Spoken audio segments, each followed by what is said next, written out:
Yan, magandang hapon, umaga, gabi sa atin mga kapatid at sa mga nakikinig sa atin na mga pastor protestante sa Luzon, Visayas at Mindanao. Muli, ako po ay naghahamon sa isang maginoong debate sa ating mga kapatid na pastor sa Luzon, Visayas at Mindanao. Nagibain nila ang proposisyon na ilalatag ko sa video na ito. Ngayon, ano bang purpose nito? Ito ba'y para sa spiritual pride, sa sariling kapakinabangan? Hindi. Para mailabas natin ang katotohanan na ayon sa Biblia o sa banal na kasulatan na mismo galing sa simbahang Katoliko at ikinumpile ng simbahang Katoliko noong year 405 AD, yun ang magpapalaya sa atin. Dahil ang katotohanan ang magpapalaya sa atin. At hindi ito pwedeng matawag na spiritual pride o pagmamapuri at upang itaas ang sarili. Dahil kung yun naman pala ang purpose ng debate, ibig sabihin pala si Kristo itinaas rin ang kanyang sarili. Ang itinaas niya ang Ama, sapagkat yun ang purpose niya, kaya siya nagkatawang tao. 1:14 ng 1 nakakontra sa aral ng mga iglesia ni Kristo. Bakit? Dahil ayon mismo sa 5:37 ng 1, siya'y naparito hindi upang patotohanan ang sarili niya, kundi ang Ama ang magpapatotoo sa kanya. Ganon rin kaming mga Catholic faith defender. Ganon rin kaming mga defensor katoliko. Naparito kami hindi upang patotohanan at itaas ang aming sarili, kundi itaas si Kristo. Ayon mismo sa 3:14 ng 1 na kung paanong itinaas ni Moises sa ilang ang ahas, ay gayon din kinakailangang itaas ang anak ng tao. Kaya ang itataas natin yung anak ng tao sa pamamagitan ng tunay na simbahan na siyang haligit sa liga ng katotohanan.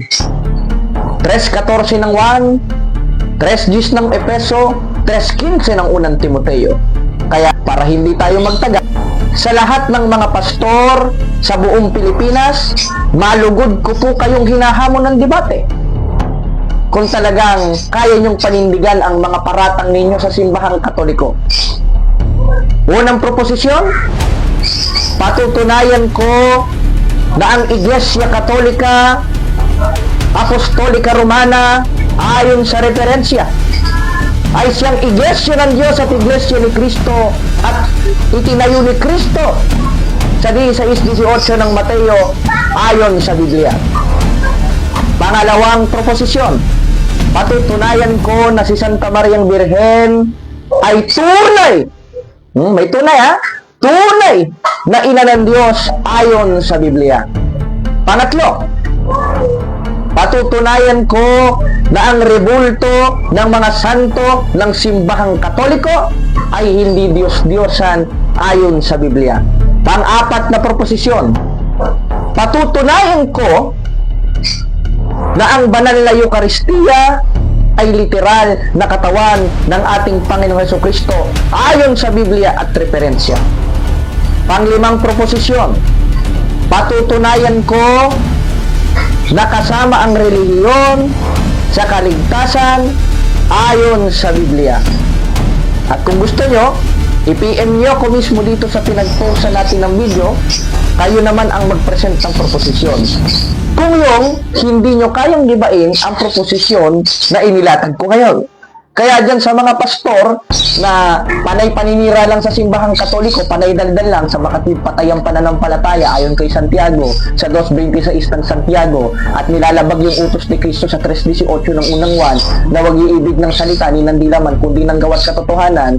Tara, debate tayo pastor. Kung talagang nasa inyo ang katotohanan, nasa inyo ang Espiritu ng Diyos, kayo ang totoo, Katoliko pala ang mali, kaya nyo bang gibain ang 5 proposisyon na inilatag ko sa video na ito? Kung kaya, PM, face-to-face tayong magdiskusyon. Hindi online, dahil lumang tugtugin na yan. Face-to-face tayo. Ang venue, Binyan Plaza. Kakasa ka, pastor?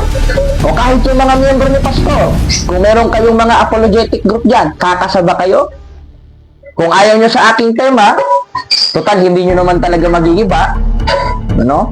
Ay kayo ang mag-propose ng tema sa akin, turuan nyo ko, ano? At kung sakaling matalon nyo ko sa diskusyon, ay ako naman ang aanib sa inyo. Sabay tayong magpapaka-impyerno at tatalon sa swimming pool sa impyerno. Dahil doon kayo nakadestino, dahil kaaway kayo ng Diyos. 10:27 ng Hebreo. kundi kakilakilabot na paghihintay darating ang panghukom at nagniningas na apoy ang tutupok sa kaaway ng Diyos. Alin yung kaaway ng Diyos?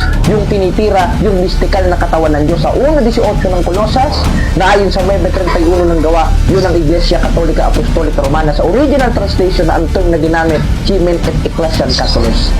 Kaya muli mga kapatid, ako po si Jared Almasora, Defensor Katoliko, ay malugod na inaanyayahan ang lahat ng mga pastor, protestante, mga PMCC, mga Iglesia ni Cristo ni Manalo, mga born again, mga Baptist, at sari-saring denominasyon na inirehistro sa pamahalaan ng Pilipinas, kahit ang MCGI at SDA. Kaya nyo bang gibain ang 5 proposisyon? At kung hindi nyo kayang gibain, naiintindihan ko kayo, kayo ang magbato at maglagay ng proposisyon, ipiin nyo sa akin, sabihin nyo kung saan ang lugar nyo, ang venue, period, Binyan Plaza o Binyan Bayan. May speaker tayo, may permit tayo, may mic tayo, may mga books tayo. Kung wala kayong gamit, papahiramin namin kayo.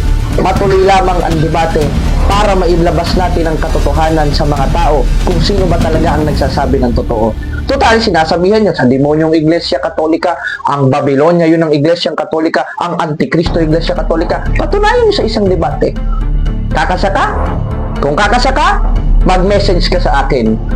Kung hindi ka kakasa, mag-comment ka na lang at gayahin yung mga baklang nagko-comment na puro daldal lang at walang gawa. Kaya bukod sa patayang pananampalataya, itinakwil si Kristo sa 12:48 ng 1 sa pamamagitan ng pagtatakwil sa utos ni Kristo sa 3:18 ng unang 1 na wag iibig ng salita, hindi laman kundi ng gawat katotohanan. Kaya mga kapatid, salamat sa Diyos at mabuhay ang simbahang Katoliko. Ayan, magandang hapon, gabi, araw sa ating mga kapatid kung saan man nakakarating ang video na ito. At na-miss nyo ba ako? Dahil na-miss ko rin kayo. Dahil matagal tayong hindi nakapag-post sa Facebook. Dahil isang magandang senyalis to. Dahil napapansin na tayo ng mga sulpot at nasasakta na ang mga sulpot sa aral na daladala natin, sa katotohanan na daladala natin na siyang ipinangaral ng ating Panginoon Kristo, ipinasa sa mga apostoles na natili sa pagkatang simbahan sa 3:11 ng Efeso, nasa panukalang walang hanggan. Therefore, ang kautusan rin nun na dapat ugaliin doon ay nasa panukalang walang hanggan. At isa doon, yung ipakilalang kanyang karunungan, 3:10 ng Efeso, ituro sa lahat ng bansa ang kanyang aral, 28:19 ng Mateo, at makipagbakat po muna, 3:16 ng ikalawang Timoteo, 1:13 ng Tito, ikalawang Korinto 14 hanggang 5:58 ng Isaias, na hindi inugali ng mga pastor. At marahil nagtataka kayo, hinahanap nyo ang ating mga debate, ayan ha, at ating mga episode ng ating programa Ang Dating Landas, ay ito po ang aking YouTube channel. Makikita ninyo sa gilid, ayan, Bro Jared Almasora Official. Huwag niyong i-click yung Bro Jared Almasora lang, walang official. Dapat merong official at meron ng mga video. Makikita niyo yung thumbnail, yung mga thumbnail ng ating YouTube. At pindutin nyo ang subscribe button dahil dyan na tayo lagi magpo-post ng aral. Ibubulgar natin ang mga maling pananampalataya ng mga sekta na wala nang ibang ginawa kundi pagkapirahan tayong mga Katoliko pag tayo naanib sa kanila na manifestasyon ng 24:24 ng Mateo. Yan ang ating YouTube account. Subscribe kayo, pindutin yung notification bell para lagi kayong updated sa mga ilalabas nating katotohanan at pagbubulgar sa kasinungalingan at kamalian ng mga pastor, protestante at ang mga bulaang mga ngaral. At para hindi na kayo mahirapang maghanap sa ating Facebook, mga kapatid, kita nyo ba yan? Yang nasa taas, pindutin nyo yan at lalabas yung link. Ayan, pag napindot nyo yan, yung blue link na yan na nasa taas ng YouTube, after nyo mapindot yan, mapupunta kayo sa ating channel para hindi na kayo mahirapan mag-search. Dahil sa kasalukuyan, hindi nyo pa masasearch sapagkat konti pa lang ang subscriber at nakaka-reach sa ating YouTube account. Pero pagtagal, awat tulong ng Diyos, ay magiging kaparehas na rin ito ng YouTube account ni Father Darwin Gitgano at ang lahat ng mga CP. At hindi lang ako i-subscribe nyo, mga kapatid, ha? I-subscribe nyo rin ang ating mga kapatid sa pananampalatayang mga Defensor Katoliko. Andyan ang punto por punto. Andyan ang Jando Alabado, straight to the point, kaabag sa simbahan, etc. etc. Sukdanan sa kamatuuran. Tapos kay Sagot at Katwiran TV o Catholic Crusade Ministry kay Propol Alima, pero unahin muna natin ang sa atin. Andyan ang link sa taas. Makikita nyo, pindutin nyo yung button dyan. After nyo mapindot, mapupunta kayo sa ating YouTube account, click the subscribe button at panoodin nyo ang mga video at huwag nyo kalimutan pindutin ang notification bell para lagi kayo updated sa ating mga video upang tayo magpatuloy na may kaayusan, lalo na nasa panahong mapanganib tayo. Unfair na lumaban ng kalaban, ayaw nang lumaban ng aral sa aral, patunay na mga antikristo, sapagkat tinakwil nila si Kristo sa 12:48 ng 1 sa pamamagitan ng pagtatakwil nila sa utos ni Kristo. At isa doon yung nasa 2 Korinto 14 hanggang 5 na pakikipagbaka na hindi laban sa laman.